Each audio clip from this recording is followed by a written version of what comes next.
morning, my enameled darlings. My name is Vaughn James. I'm the Assistant Director for the Science Track this year. And before we get formally started, I have a serious request to ask of all of you. During this panel, while chanting is extremely fun, and we very much encourage you to do so, we do have several members of our audience that do have an extreme audio sensitivity. And so while we welcome you to chant, we do please ask that as you chant, teeth, you do so not at the top of your lungs to prevent them from experiencing extreme discomfort. With that little bit out of the way, it's better in its own way. It's actually creepier.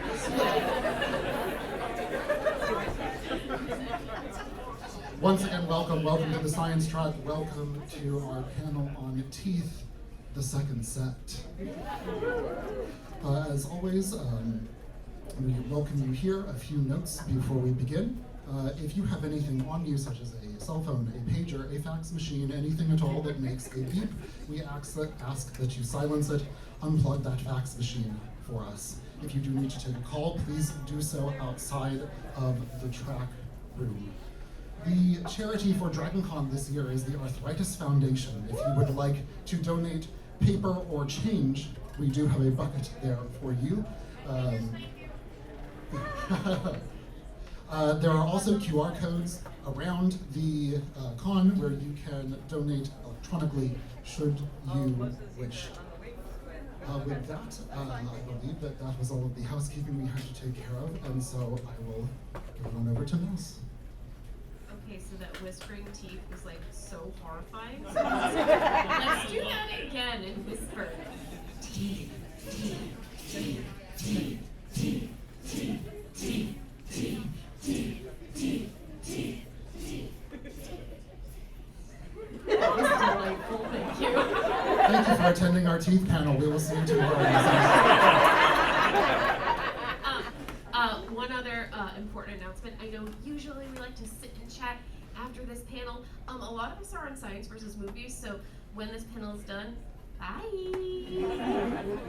Thank you. My name is Mouse Hecht. Oh, wait, my name is Mouse Hecht. I am an elementary school teacher, and I will be the moderator for this wonderful panel all about teeth. And with that, could we please have our panelists introduce themselves, starting with Emily here. Hello, I am Emily Finke, or Celix. I'm a forensic anthropologist, so I'm here to talk about prehistoric dental techniques. Yay! Hello, my name is Will. I'm a paleontologist and co-host of the Common Sense podcast, and I'm here to talk about how incredibly important teeth are to the fossil record.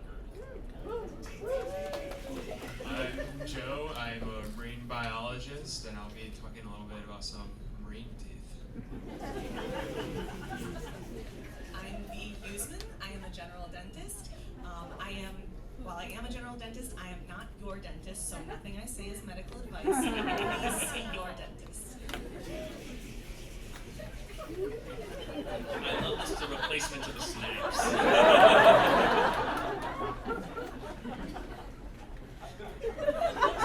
Smash poetry specifically. We broke Mouse within 5 minutes, which I think is a record.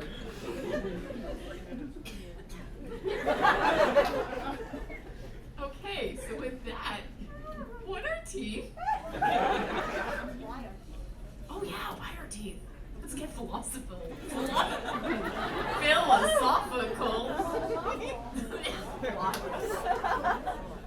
So, contrary to popular belief, teeth are not luxury bones. They are actually quite different from bones. While they are calcified, they are made up of 3 primary layers. The outermost, human teeth. I can't speak about any other species of teeth. Human teeth, the outermost layer is the enamel. That's the white part that makes them beautiful. The second layer underneath that is the dentin. And I sometimes describe this to my patients as, it's like if the M&M shell is the enamel, the dentin is the chocolate inside. It's a lot softer and it's a lot more sensitive. It can transmit more changes in temperature and things like that. And then the very center of the tooth is the pulp. The pulp contains nerves and blood vessels, and that's the thing that really bothers you when you need a root canal. Yes.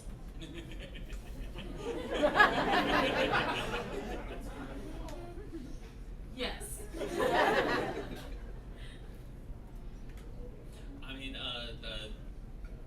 those are the parts that other animal teeth are also typically made out of. They'll rearrange, like they might have layers of an animal running through the tooth in some groups. They'll also use things like cementum to glue together these parts.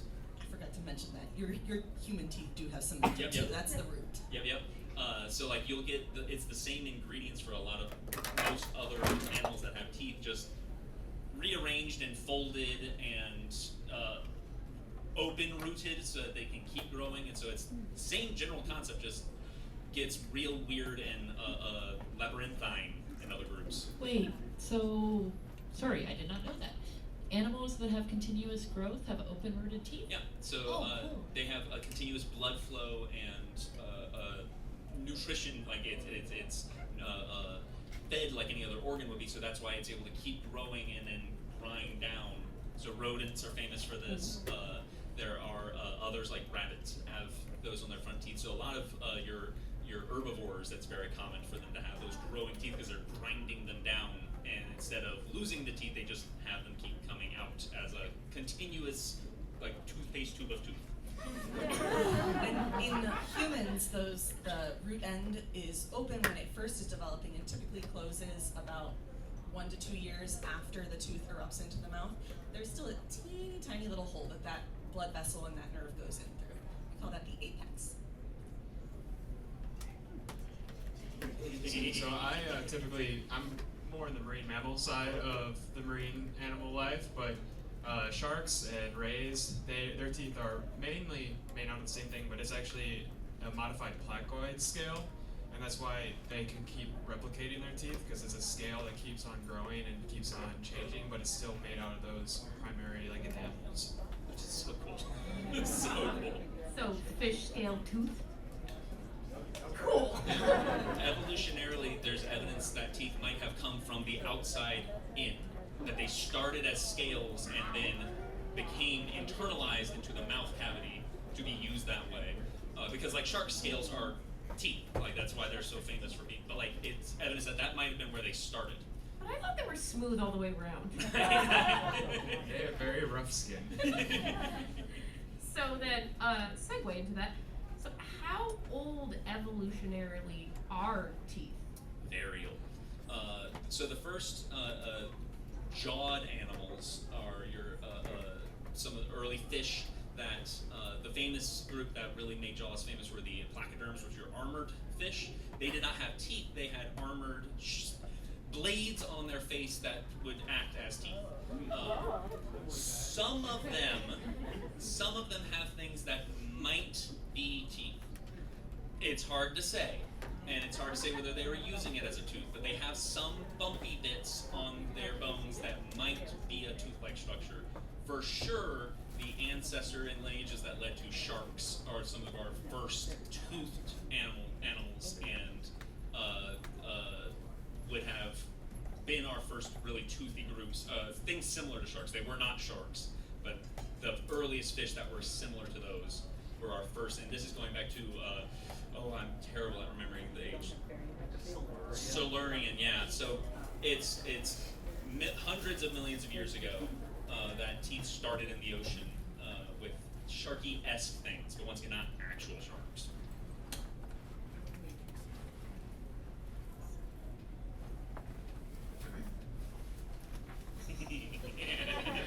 This is the dun of this panel. So,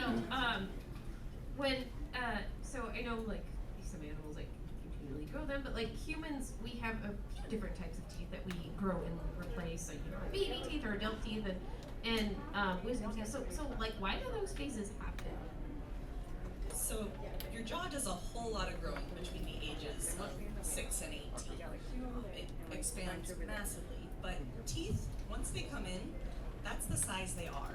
They don't change in size at all because they're mostly non-living tissue.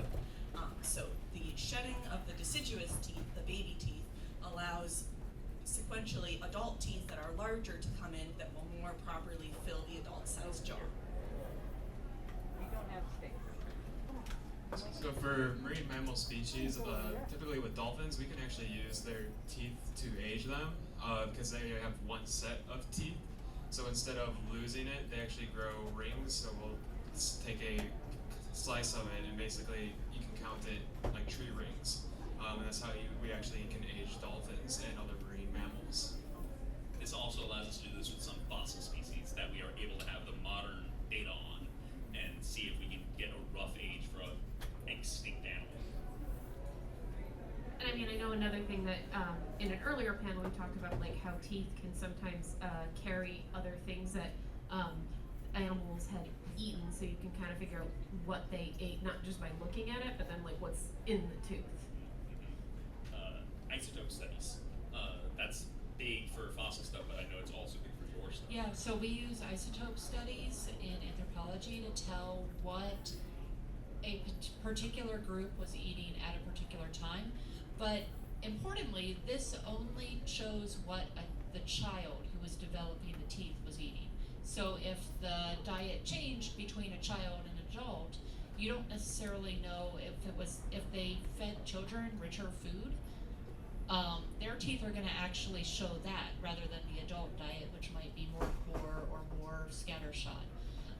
But you can actually tell, like, is this a corn-based group? Is this a group that ate rice? Is this a group that was primarily foraging? Is this a group with agriculture from isotope studies of the teeth of ancient populations? And so, what are the specific isotopes that you look for, or are there any like classic ones that you're like, okay, this one, or the names of them? That is not my area. Oh. I know isotopes of carbon come up. I think there's nitrogen that also gets used. And basically it's different there's different groups of plants that photosynthesize different ways. You have CAM and things like that, that when they photosynthesize, they take up these different weighted versions of these elements in different ratios. So the kinds of plants that are imbibed into different animals means you're gonna have these different types of carbon and types of nitrogen. It also can affect like the aridity of the environment, stuff like that. We can get really cool records with animals with ever-growing teeth, like tusks, elephant tusks, because then you get it throughout their life. The tip of the tusk will be earlier, and the base will be more recent, and so you can see how they've moved and like migrated based on what they were eating in the tooth. And interestingly, you can actually date modern humans from the past century very, very specifically if you look at radioactive isotopes because of all of the World War II radiation testing. So you can actually find out from the tooth, was this child a child? Okay, hopefully it's an adult by the time you're taking their tooth, but was this person a child before or after the Manhattan Project in that time, because the isotopes change in what you see in their teeth. Okay, so horrifying. With you know, often like myself, you know, I got my wisdom teeth taken out. Why? Can't I keep them? I would like to second that question. Yes, please explain your industry. I love them. So, human jaws, hypothetically, they should be able to hold 32 teeth. A lot of people's don't grow sufficiently to accommodate those last 4 molars, the third molars, which we call the wisdom teeth. In some people, they end up coming in sideways, and there's no way for them to possibly come in all the way. Others, they come in just a little bit, and then it creates a pocket where the gum is kind of wrapped around it, and that's an area where food and bacteria can just hide out down there, and there's no way for you to clean that at home. So sometimes they're taken out prophylactically in cases where we're seeing that there's no way that they're going to end up coming in straight, and just if you get them out when you're younger, your body heals better, the surgery tends to go easier, things like that.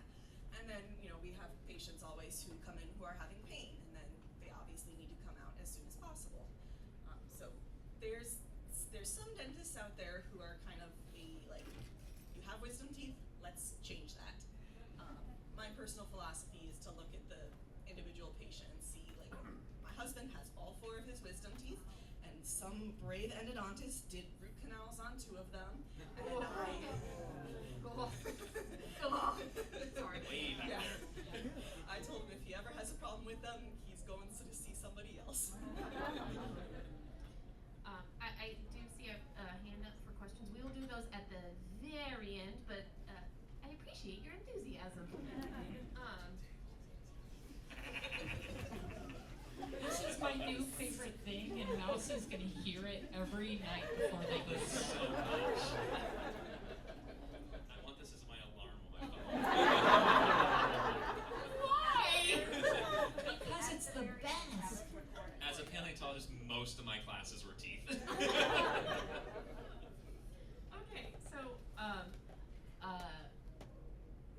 wisdom teeth are removed to help your jaw. So let's talk about how did people fix teeth in the past. I'm so not ready for this.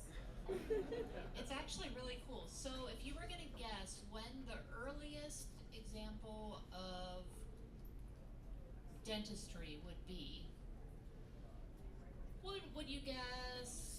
Who thinks it would be earlier than 2,000 years ago? 5,000? 7,000? 10,000? Just for context, when we're hitting the 20,000 to 15,000 range, we're hitting the point before people got to North America, basically. Like, 13,000 years ago was the earliest example of dentistry that we've found. What was it? But it's examples of using a rough surface to abrade the tooth down where there was a cavity so that that person would not get sepsis. So my assumption is the historical impulse is I have this thing that can grind things down and I got pain in my mouth. Making that go away. And it's either pull the tooth, abrade the tooth down so that the infection goes away, or die. But throughout the prehistoric record, you see different methods of drilling out the infection or the broken tooth. You also see examples of putting in soft metals, so everything from copper, bronze, you'll see some silver implanted in teeth, and it seems like the silver might have also had the antibacterial property. So those people, this is tentative evidence that maybe they survived better with silver crowns. This is not modern. You want the best crown a bee can give you. I say that because there are people who say you use silver instead of antibiotics. Now, don't. But there's also decorative dentistry in the historical record, particularly in South America, Mesoamerica, and I'm sorry, I have aphasia. Cradle of civilization. Mesopotamia. Thank you. You actually see implants of jewels. You'll see implants of small metal in teeth that otherwise seem to be perfectly healthy. And it was done for decorative purposes, just like you see grows today. So the historical impulse to decorate yourself is very, very old and very, very strong. And building on the soft metals to fill in cavities, as soon as 50 years ago, they used to use gold foil restorations for fillings, where they would, after they drilled out the cavity, they would put in layer after layer of gold foil. It's actually a fantastic material. One of the main reasons we don't use it anymore is because you had to like tap, tap, tap, tap, tap it in there. Yeah. This is for your own good.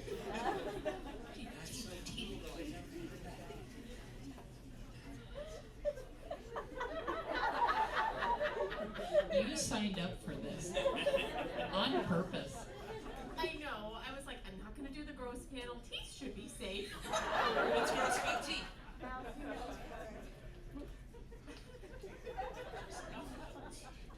Oh God.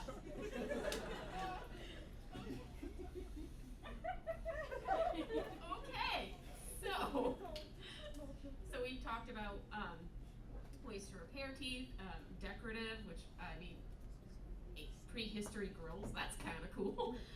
So what were some ways that people did like preventative care for teeth? And are there animals that do like some preventative care? Or are there some things that they can do to help keep their teeth healthy? I mean, the first thing that came to mind was actually A like little cleaner bit fish closer to stuff. the mic. Mike, eat the mic. No.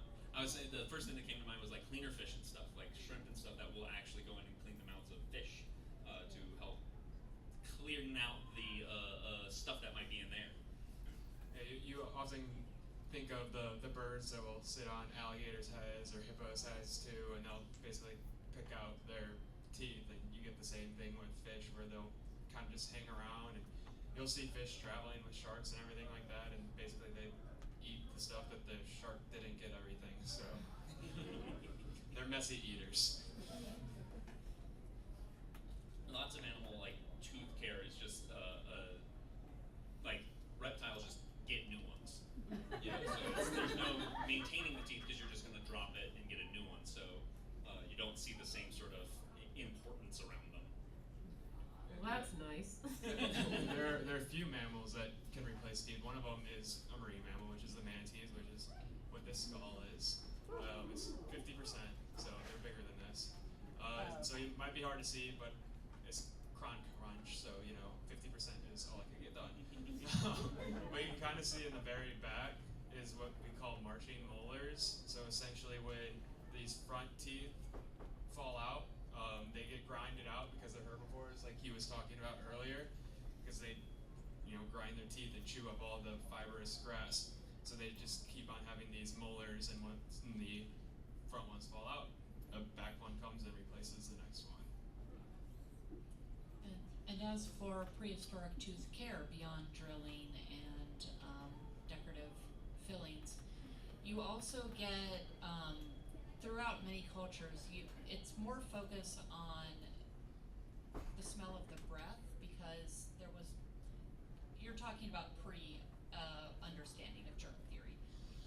So you get a lot of chewing on sticks that have both taste help, freshen breath, but also painkillers. So you'll get using nicotine leaf to calm down the pain in your tooth or something like that. Not recommended now, but it worked real well before we had painkillers. So I know we talked about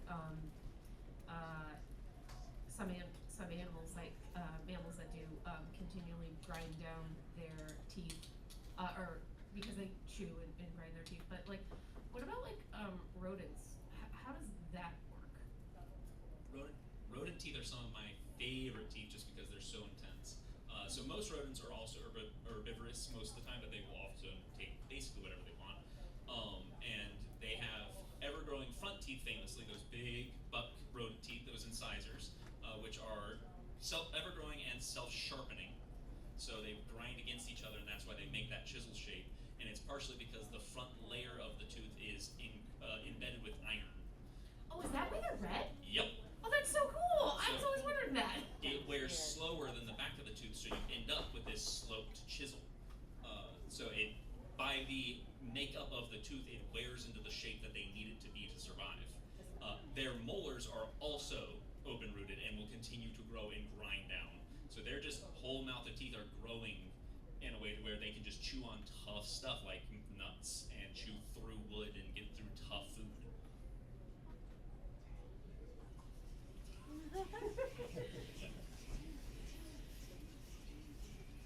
Okay.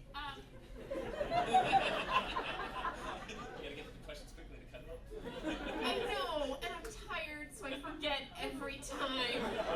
Teeth, teeth, teeth, teeth, teeth, teeth, teeth, teeth,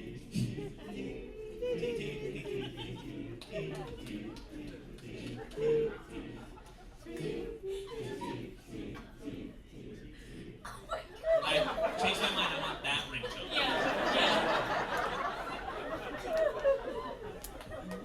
I'm so glad this is entertaining for y'all. This is my happy place. I am not on Science versus Movies.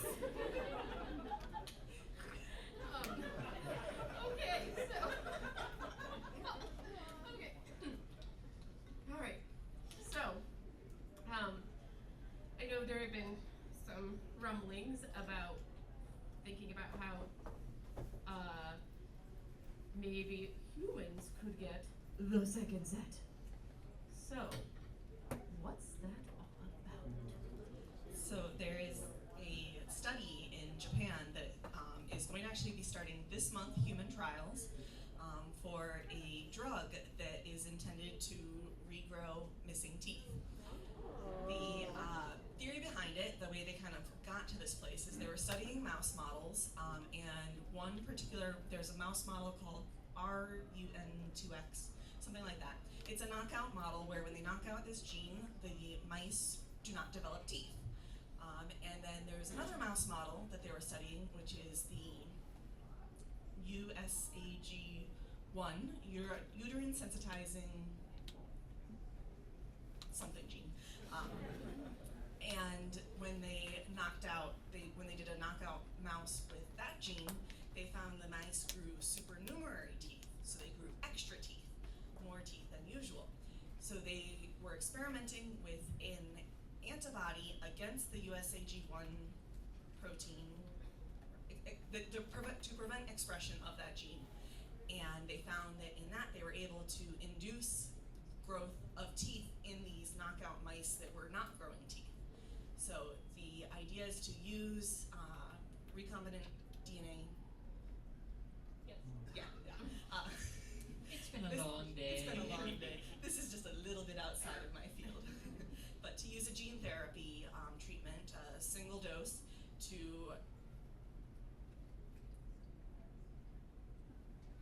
now my brain's blanking, to make the tooth buds that didn't want to grow. So this first human study they're doing, it's very small, it's just in adults to test for safety, to make sure there's no negative effects. And then the next phase is intended to be in children who are showing signs of this oligodontia or anodontia, where they don't have enough of the tooth grow, they have evidence of missing teeth already, to stimulate those tooth buds to grow into teeth before they get to the full adult age. And just a quick question, when you're saying not enough teeth, I'm assuming this is not enough, like, even when they lose their baby Right, teeth? yes. Yeah. Is that like Stranger Things? Yes. Yes. Mhm. So I actually have that. I had a baby tooth. My baby tooth fell out, and I never had an adult tooth to grow it. So I actually have an implant.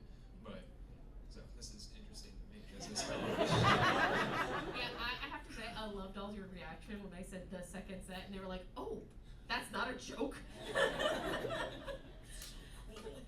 Yeah, so because especially with implants, we can't do implant therapy until the jaw has finished growing, so around age 16 or 18, depending on the child, because once you put an implant in there, it doesn't move. It fuses to the bone, and so if the other teeth are still moving around it and growing, that can create some big problems, and also if the bone hasn't reached final maturity, it might not integrate as well. So this would be, if it works, this would be really great for children to not have to go through that, not have to wait.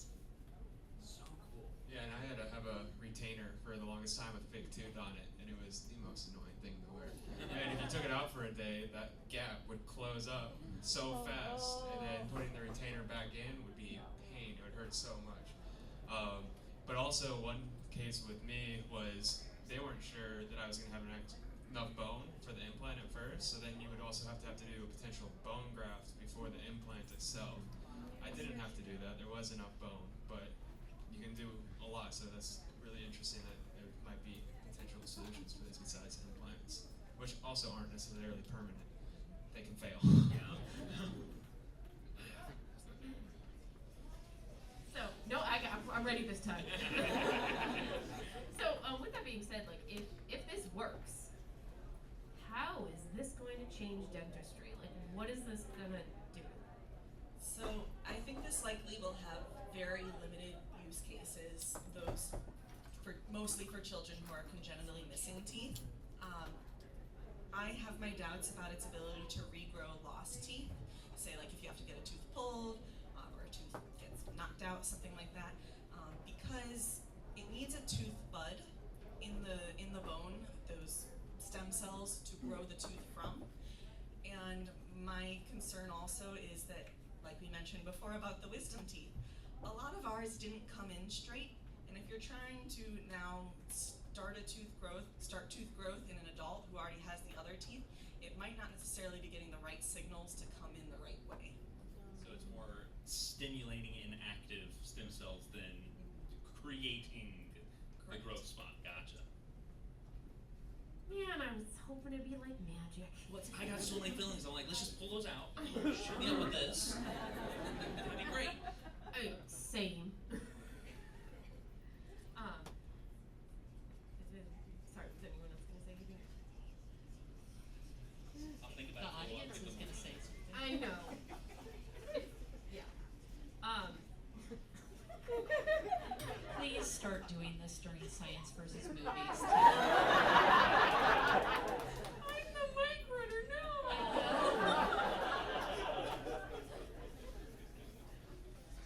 Some of those joker teeth. Great. So, I mean, you already talked about like some of the complications, but then, you know, the other thought I was thinking about is, you know, we have health insurance, and then we have dental health insurance, because somehow, you know, those bones aren't really part of your body. So, like, again, like the equity thing about trying to help people get, you know, care. I have very strong opinions about dental insurance and the misnomer that is, because most of you have probably plans where, you know, you reach your cap of $1,500, $2,000, maybe $3,000 a year, and then everything's out of pocket for you, and that's not insurance. That's a dental discount plan. Yeah, and I mean, especially because like where I teach in a school where there's a lot of poverty, and I feel so bad for my children because, you know, a lot of their teeth are, you know, not doing so hot, and, you know, unfortunately their parents can't afford that kind of health care, and it's just wild. But, yeah, sorry to bring them down. Well, from a anthropology perspective, the Western world, America specifically, has a real problem with saying if you are not healthy to start with, or you are not beautiful to start with, you do not deserve to be healthy. So they, in a lot of ways, dental insurance was a casualty of that, because there's a very, very strong historical impulse towards, oh, if you have straight teeth, you're one of God's chosen. Oh, God. No, you're Sorry. one of genetics chosen. So there's a cultural element to not covering teeth in the same way you cover other maladies that are, and teeth problems can be very, very dangerous. Like, it was Yes, a number one killer in historic societies of you ground down your teeth, suddenly you have a septic infection, and you're dead. Like, And like, and while teeth injuries can be fatal, if due to infection, but also due to if you can't chew or bite or kill the thing you're trying to kill now because a tooth broke, you might just be on the downhill incline. So it's, yeah, they're serious. Well, in our mammoths and beavers panel, we talked about how, you know, the woolly mammoth is, once they lose all their grindy teeth, that's it. Yeah. They don't eat anymore. Yeah, it's just one of the natural determiners of where their lifespan can reach to. Is you have enough teeth to live this long. Maybe you'll go a little bit longer if you find easy to eat, like mushy fruits or something. But yeah, and that is true of most grazers. Yeah. Most grazing species that have not been changed by domestication also reach that point. that's where the whole look at gift horse in the mouth thing Yeah. is. Yeah. Horse have, instead of having ever growing teeth, horse have tall teeth that slowly erupt. Yeah. So if you were to like X-ray a horse jaw, you would see these long teeth for a young horse deep into the jaw. It is truly wonderfully terrifying to look at a horse X-ray. I It's highly recommend it. Teeth elevators. Yeah. And in an old horse, the tooth root is now right at the surface and has been ground down because grass is full of glass. So it grinds your teeth. It has silica pieces in it. It has little crystals in it that is saying, please don't chew me. And so it grinds the teeth down like sandpaper.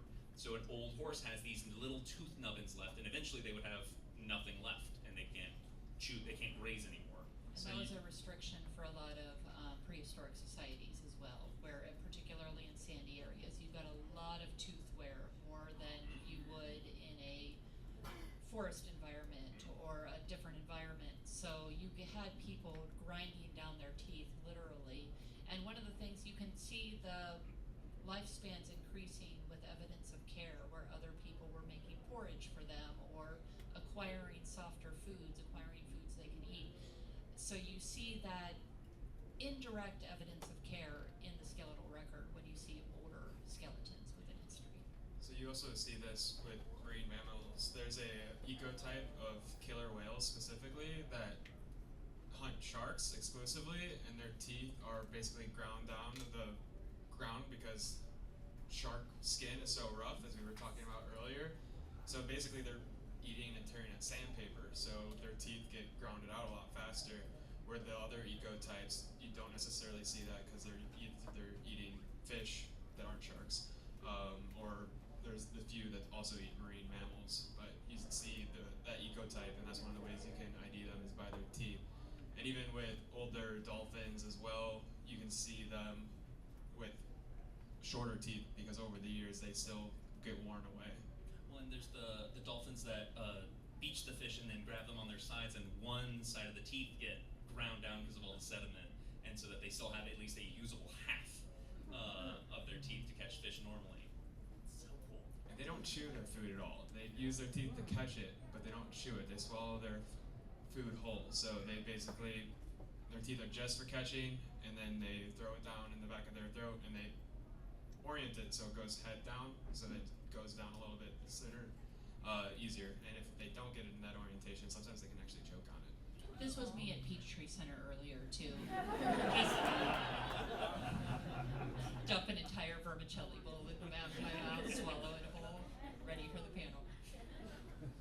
I mean, I guess I didn't realize like how much diet really does affect teeth, not just in terms of like what's in it in terms of like isotopes, but also like how they get ground down. Because like especially Emily, when you mentioned the sound, and I was thinking, oh yeah, if you're like making bread in the desert. Well, or if you're making bread using a grindstone that is a slightly softer material, you're going to get material in that that will wear down your teeth slowly but surely.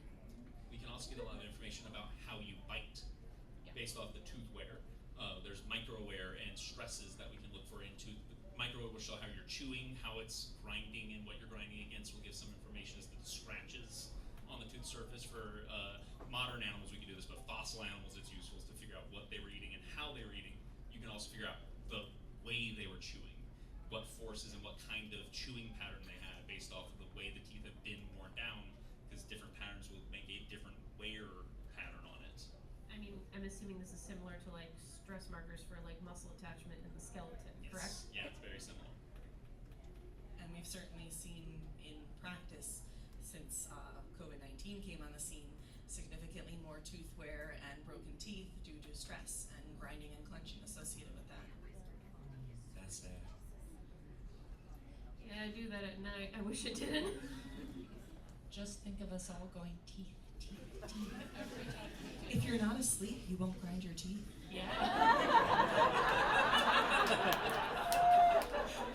This is like the worst ASMR.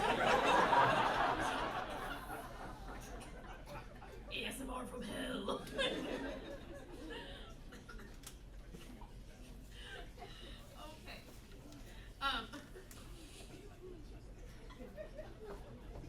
It's not the watershed hour. So yeah, like, I mean, I feel like my brain has been like a few times during this panel, because it's just like, you know, I was like, oh yeah, teeth, I know like some things about them, but you know, I just didn't kind of realize how, like, yes, they help us eat, but like there's just so much about them, and like even in terms of like decorating and food and care for those who need it. It's gosh, teeth are so cool. So with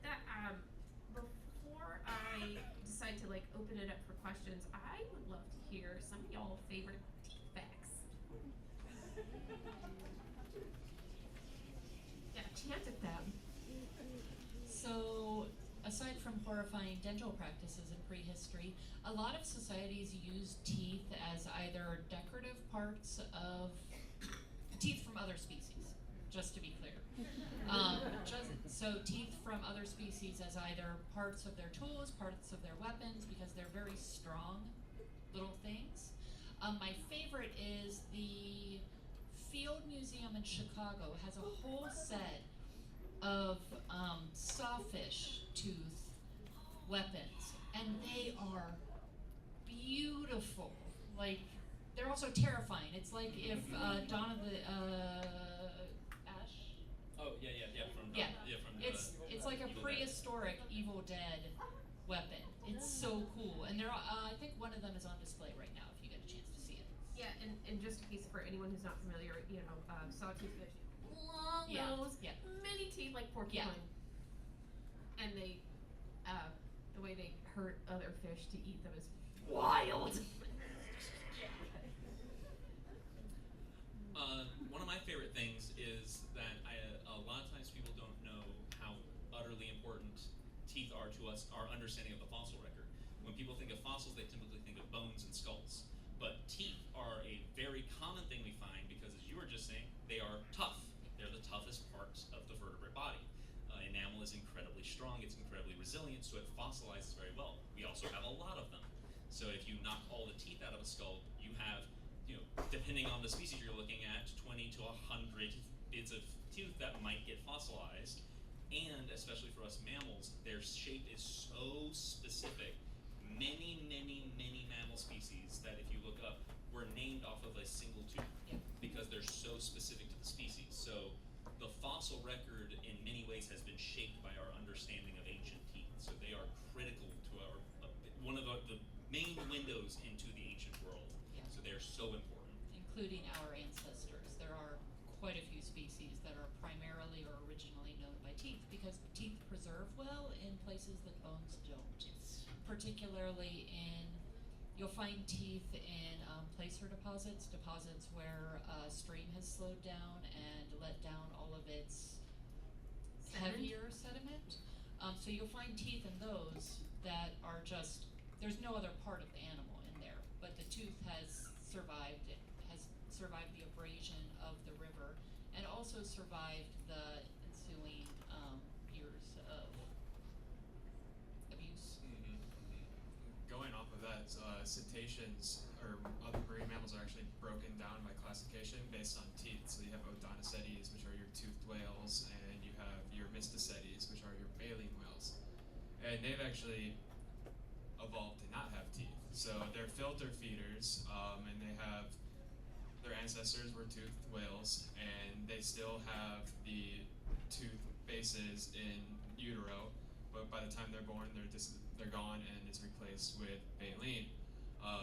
My favorite teeth, we were talking about our favorite facts, are actually crab-eater seals, because they are also filter feeders, but they're filter feeders with teeth. And they have some of the craziest looking teeth you'll ever see, because they're all like crooked and crazy, and it fits into their jaw so that they can still filter feed, where most filter feeders are those baleen wheels that have the baleen that allows water in and all this plankton to get in. So crab eaters, seals, do not eat crabs. So those are like those fractally looking teeth? Yes. Oh, cool! I've seen the ones that I was like, that's bonkers. Yeah, those are my favorite teeth, just because they're super fascinating, especially since they're named and they don't even eat crabs. So I don't know how they got that name, and they're filter feeders, but yeah, if you look them up, I think you'll like them. Oh, we all looked it up. Every phone. Somewhere an alert went out from ISP. I think my favorite tooth fact is that teeth aren't actually fused to your jawbone. They sit in a tiny little socket with teeny tiny little ligaments that hold them in place called the periodontal ligament. This allows them to move just a teeny tiny bit. If you can feel your teeth moving, you need to see a dentist, unless you are a child. But it allows them to move just a teeny tiny bit, which sends proprioceptive signals back to the brain, which tells you how hard you're biting. when you bite down on your back teeth, your brain says, yes, this is good. These are the teeth that are meant to grind, to crush, to do all of that, and it'll let you bite a whole lot harder. If you bite on your front teeth though, your brain says, hey, no, those are more fragile, don't do that. And it sends signals back to your brain to reduce that clenching, which is why a lot of times our night guards we make so that they're thicker at that front part, so that it sends the signals back to the brain saying this is not a good place to bite hard on, to help prevent the grinding. How many of you are now thinking about your teeth moving? Yeah. We all aware of our teeth. And I hate you for it. By the way, I want to ask one more quick question before turning it over to the audience. So I keep hearing about enamel. What is that? It is the most mineralized substance in the body. It is acellular. So there's no cells? There are no cells. That's so cool. It's produced by ameloblasts and enameloblasts, and then as they develop, they die and they leave behind a crystalline matrix. It's something like 98% mineralized, and then the rest is organic material, organic matrix, and a little bit of water. But for that reason, your enamel can't repair itself. It can have micro repairs in the form of exchange of calcium ions with fluoride, which is why fluoride is very helpful for preventing cavities, because when you start to have areas where you're having small demineralizations, the fluoride can go back in there and it can strengthen and repair the very small ones. When it gets into the dentin, there's not enough fluoride to prevent that, because that is softer, more porous, and it can spread more quickly. But those early demineralizations can be reversed or halted with fluoride. Add children's fluoride wash, everybody. Or just children's fluoride wash. Sorry, I shouldn't plug the product. All right, so we're gonna open it up to questions. Please make sure it's a question and not a story. And not personal medical advice. Okay, my question is, so there are a lot of, everyone talks about immortality, people becoming immortal, and like the way I understand it is that, well, what makes us die? And I've always thought of it as like cells dying and cancer. Now, teeth is that's huge. There are so many little things, and so I guess your, like, opinion on that, like how big of a factor can we live without teeth? Will we be able to create fake teeth if there's an immortal being who has solved cancer, solved cells, so forth? We can already create fake teeth. Oh yeah. Like there's probably at least a couple people in the room who have a full set of, but there are also people with full sets of fake teeth. They just tend to not be as strong and not. They are getting better with Yeah. implant dentures are nearly as good as your original set of teeth. However, they cost about as much as a nice sedan. Emily also made the point that with societal advancements, that if we are supporting and if we have tools in place, and we see this with animals that care for their injured or older members, that they can survive with egregious injuries or lacking certain features, but if they are brought meat that is not, they don't have to kill, or they're brought food that's softer, that as long as you're able to still get the nutrients you need, then the teeth are a tool now that you just don't have to use. And I personally see plenty of elderly patients who have never had a single cavity. Yeah. On the technology for regrowing teeth, I understand that right now it's for basically children because you need to have that tooth bud, which means you need stem cells. And they may necessarily be pluripotent stem cells or just slightly differentiated stem cells. But in children's skulls, the adult teeth grow up inside the skull. There are cavities up there that the teeth grow into. Like if you, while you guys all got your phones out Googling seal teeth, Google x-rays of children's skulls, and that is some nightmare for Question, please. The question is, would you have to seed those, where would you put like stem cell seeds to then activate to grow teeth? Would you put it up in those weird little cavities or in the bone? Like what would you do? So the cavities that you see on the x-rays are the result of the eruption abscess, that's not the right word, but I can't remember what the right word is, but that hole, that bubble, is a result of the tooth forming. It's not there on its own. So it's a result of the areas in the bone where the teeth are developing, creating that space around the developing tooth for it to begin to move out. So the way the drug works, it's an IV drug that just activates kind of generally in that area. So it's not something that's targeted specifically. Well, what I'm saying is if you could put the I'm sorry, one question per person, not fair, sorry. Are bird beaks teeth? Are they made of the same stuff? Excellent question. They are not. Birds lost their teeth. So birds are dinosaurs. They evolved from dinosaurs, and dinosaurs had teeth. And the ancestors of birds had teeth. The first feathered the famous feathered dinosaurs that led to birds had teeth. Things similar to Velociraptor. Velociraptor's not the one that led to them, but things that shape are toothed dinosaurs. And there were many early birds that also had teeth. They were flighted, they had teeth, but some birds lost their teeth and they developed that bill or beak. The beak is a keratin sheath over the tip of their skull. So very much like your fingers, very much like a rhino horn, it is this keratinized sheath that makes up the beak. Now the reason all our birds today have beaks and no teeth is because the birds that survived the end of the dinosaur extinction were ones that didn't have teeth. There were lots of birds. Had some of the ones with teeth survived, we might have had toothed birds that made it on. But the ones that our birds evolved from had already lost their teeth. And teeth are a very complex thing, so just birds have never evolved them back. And you do get the milk tooth, which is similar but not, it's not a true tooth, it's part of the beak, but it does help break out of that egg. Could you talk a little bit about tusks, both in modern mammals and the fossil record? And I mean, there's obvious self-defense applications there, but what else do we know about how different species use their exceptionally large teeth, either manipulators, defense, or other things? Absolutely. So there's lots of different kinds of tusks. You have elephant tusks, rhino, walrus tusks, wild pigs have tusks, and they are often used as tools. Many of them used as ways to interact with their environment. So digging tools, knock down trees, strip bark off of trees, things like that. There's also a whole bunch of things that have teeth that come out of the mouth that you might argue as tusks, like naked mole rat teeth come out of the mouth. And they can close their lips behind the teeth so that they can dig with them and not get dirt in their mouth. So they have these Foldian lips.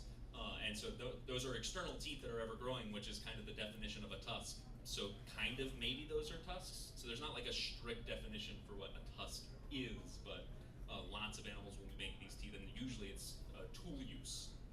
So there's an actual beaked whale species that their tusks keep growing so much so that it goes over their mouth and they can't actually open their mouth. So you typically think of teeth as helping for eating, but their tusks actually prevent them from opening their mouth. They're primarily squid eaters, so they just kind of suck it through like a little straw. Their teeth are basically mainly for defense and mating displays and for fighting essentially. Okay, I did not know there was another tusked whale thing other than a narwhal. What's the name of this thing that eats squid smoothie? There's a whole other classification of beaked whales. I can't remember that specific The species. strap-toothed, I think. Yes, I think that is correct. Strap-toothed. But yes, beaked whales, and they go from the underneath and come up on top. Awesome. I was gonna try to print one of those, but again, I ran out of time. Oh, that's awesome. All right. Hello. I have a question, obviously, sorry. Your favorite tooth moment in your life, like, or most surprising tooth moment. When did a tooth surprise you?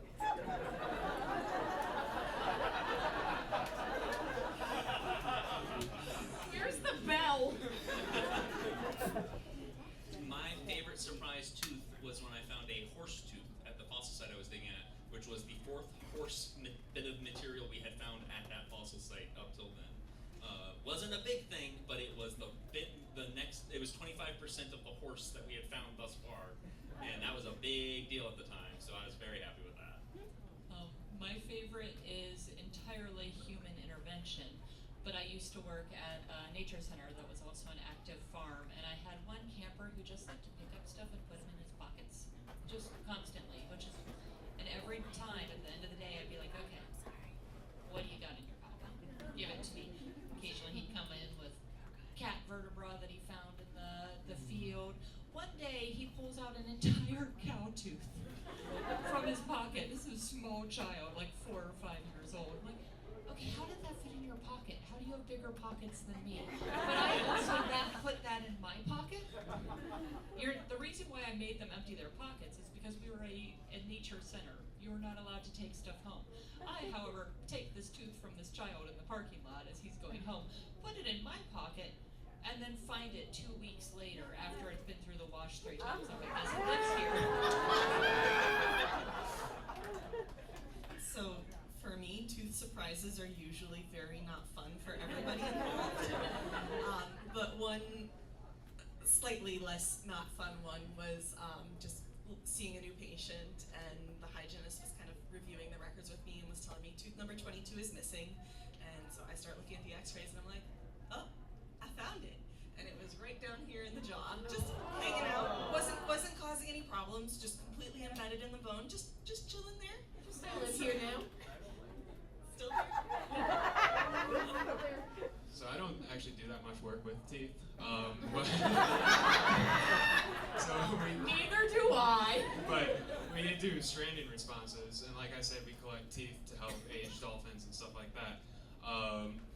If you ever tried to remove a tooth, it is very, very difficult. So it's always a very pleasant surprise when the teeth actually come out nice and clean, and you're not doing it for way too much time. It takes up a lot of time, and we're doing necropsies on these animals, which are autopsies for marine mammals. It helps us figure out the cause of death and lets us better protect these animals. There's a lot we have to take, and that's one of them, and it can take a lot of time. So it's always a great, great day when they come right out. All right, I think we have time for one more quiz, Chant. Okay, I wasn't here 2 years ago, so I was very skeptical coming into this panel. But can you explain why it's so fun chanting teeth? Because we are all secretly little goblins wearing human suits, and we get very excited about things we can do that make people wince. See, I think it's our teeth trying to speak their voice. We all have them, and this is the chance they get to voice Speak their their opinions. tooth? Speak their That would be next year's panel title.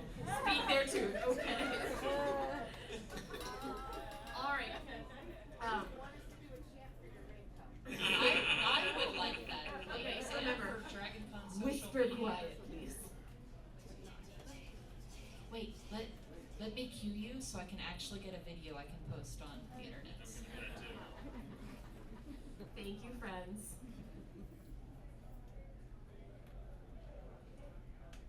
3, tooth, 1.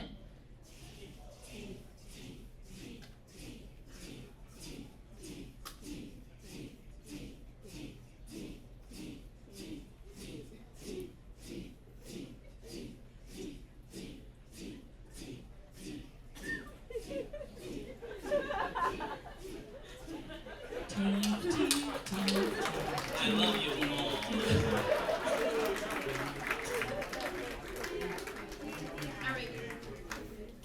All right, with that, we are ending this panel, and again, I know some people like to hang out, but we have to get to science versus movie, so please clear the room immediately. And if you have further tooth questions, DragonCon Discord has a science track channel and multiple people who will happily answer teeth questions for you.